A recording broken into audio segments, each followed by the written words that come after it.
इसलिए मैं ये कह सकता हूं, खड़गे साहब, राहुल गांधी जी और तमाम जो साथी बैठे हमारे, इन सब की राय लेकर के हम लोगों ने तय किया है इस चुनाव में अगले मुख्यमंत्री चेहरे के रूप में तेजस्वी यादव जी को हम लोग सपोर्ट करते हैं, जो एक नौजवान है, लंबा फ्यूचर है इनके साथ में। और मेरा अनुभव से मैं कह सकता हूं, जिसका लंबा फ्यूचर होता है पब्लिक उनको साथ देती है। ये नौजवान है, कमिटमेंट रखते हैं।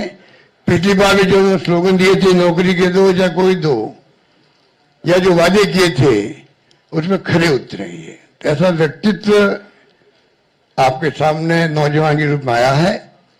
सोच समझ के सबने फैसला किया है। ये नेता के रूप में उत्तरंग मैदान में राहुल गांधी जी ने मिलकर जो यात्रा करी थी, बड़ा इम्पैक्ट है। आने वाले वक्त में इनके अलावा राहुल जी भी आएंगे और नेता आएंगे, प्रियंका जी भी आएगी, सब नेता आएंगे। और हम सब जो बैठे स्टेज पर, सब मिलकर संकल्प किए हुए हैं कि जो हालात देश के हैं, देश हित के अंदर और देश चाहता है उसके अनुसार हम चाहेंगे कि बिहार में ये जो लंबे समय तक नीतीश कुमार जी रहे हैं सत्ता में, अब कुछ कर नहीं पा रहे। अब हम पूछना चाहते हैं अमित शाह जी से, इनकी पार्टी के अध्यक्ष जी से, क्या बताइए, हमारा नेता तो हो गया तेजस्वी यादव, आपका नेता कौन है बता दीजिए। इससे काम नहीं चलेगा कि नीतीश कुमार के नेतृत्व में चुनाव लड़ा जाएगा। अगला मुख्यमंत्री का उम्मीदवार आपका कौन है ये उनको बताना पड़ेगा। ये हमारी मांग है। और मांग क्यों है? इसलिए है, आपने देखा महाराष्ट्र के अंदर जो शिंदे थे, वो मुख्यमंत्री तत्कालीन, इन नेताओं ने कहा शिंदे के लीडरशिप में चुनाव लड़ा जाएगा।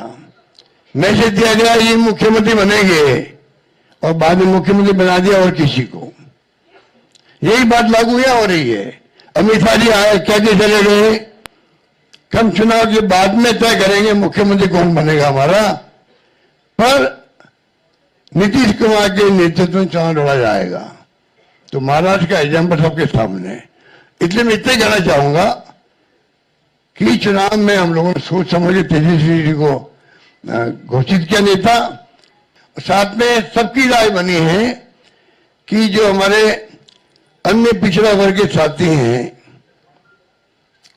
मुकेश सहनी जी, जिनको आप सब जानते हैं, मुकेश सहनी जी, जो एक संघर्ष करते हुए यहां तक पहुंचे हैं, अपनी पार्टी बनाई है, अपनी अकल होशियारी से, अपनी मेहनत से बनाई, कि जो हमारे अन्य पिछड़ा वर्ग के साथी हैं,